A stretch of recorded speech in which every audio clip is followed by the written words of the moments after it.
On Sunday, the UDP held its national convention at the Dangriga Ecumenical High School auditorium, where 4 of 5 leaders were endorsed and 2 amendments were made to the party's constitution. The event began just after 10 o'clock when the party leader, Dean Barrow, arrived. We spoke with the party chairman, Alberto August, on yesterday's endorsement.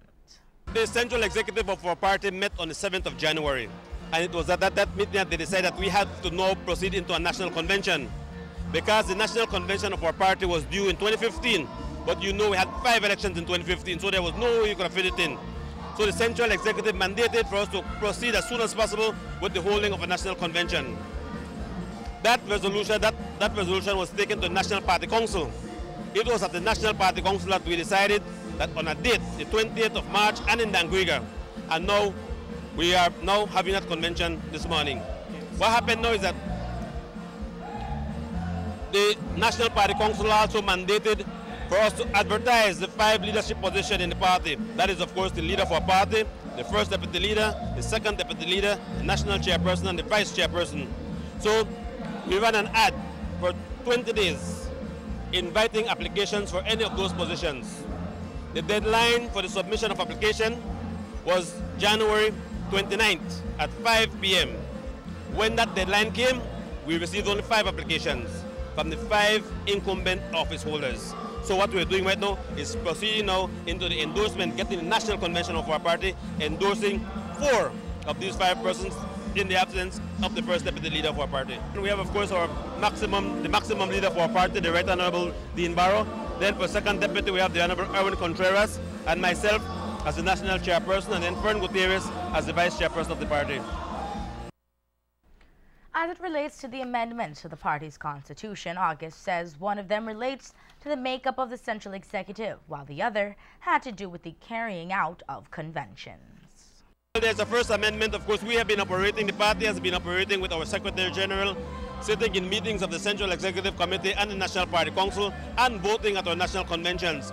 We just realized that we needed to correct that anomaly, and so today we are incorporating the Secretary General into the Central Executive Committee of party, where she will sit in National Party Council meetings, and the National Convention has a right to vote at national conventions of the party. There's another amendment, of course. We have also noted that the Constitution calls for the sitting of the national conventions to be held on the in October of every odd year, but it did not give the party the authority to postpone the holding of those conventions. So we are amending the Constitution of the party now to give the National Party Council the authority to hold or to set dates, place for other conventions for other national conventions of our party, because as you know, the National Convention is the supreme authority of our party.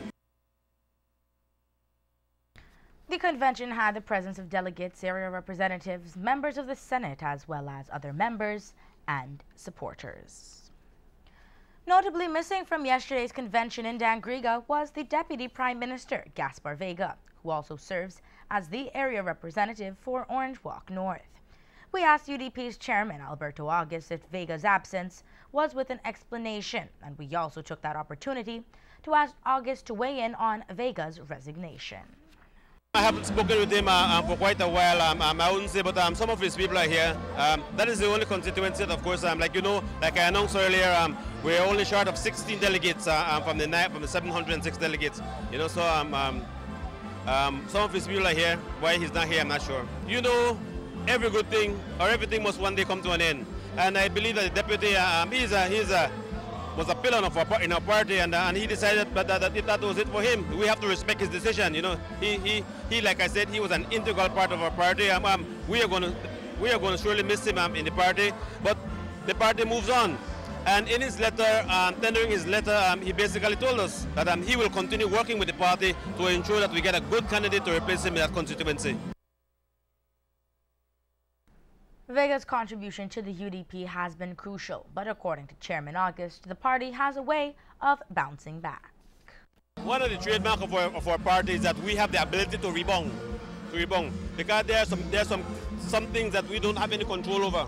So we always have the ability to rebound from any mishap that occurs in this party. Vega's colleague Anthony Boots Martinez spoke on his departure, saying he was surprised at the news. I was surprised and not say shocked, but surprised, because I never knew of it. Mr. Vega is my good friend and never hinted me about it, and so it was a person that I support in terms of every time he's bid for leadership. But you know, life goes on. It's like myself, but everybody have their own style. Do you think he was ill-advised? Well, I wouldn't know. I wouldn't venture to say, but everybody have their own style. Like for example,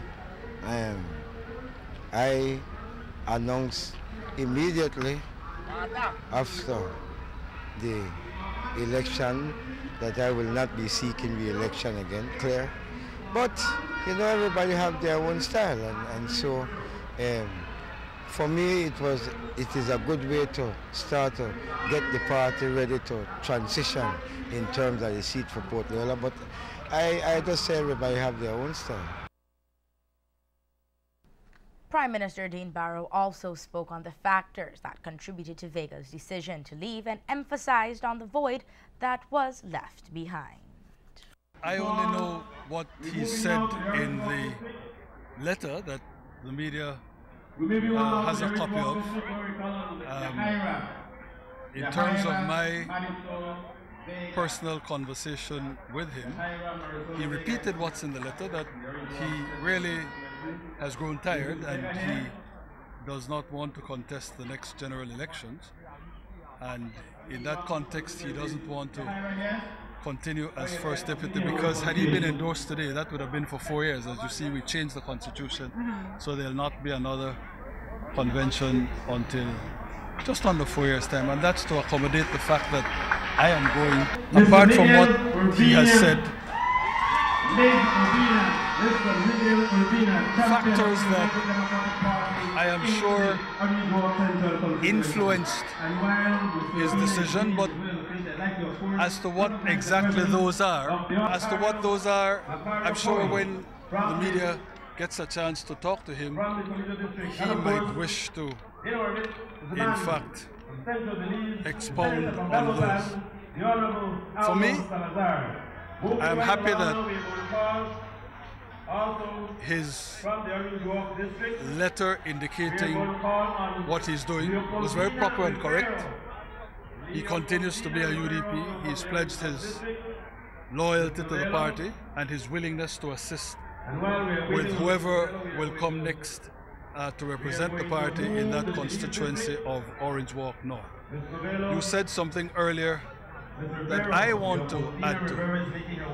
He has been with me as the number 2 from the time of the general elections in 2008. He has been a colleague and he has been a friend. So his departure now does leave me experiencing a personal sense of loss. I salute him.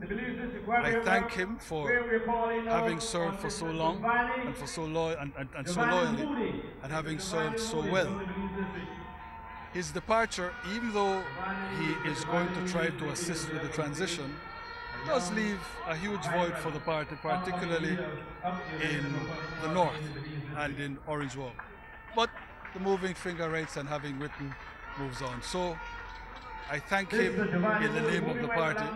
I hope that, as he has indicated, he will continue to serve in the cabinet of the country, and for as long as that is his wish, he will continue to have my support.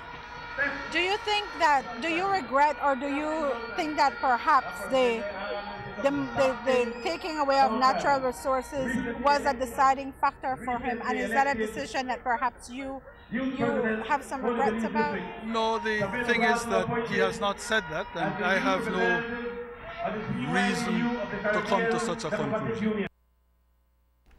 As you heard, Prime Minister Barrow did say that he is uncertain whether one of the reasons for Vega's resignation had to do with the Ministry of Natural Resources being stripped from his portfolio.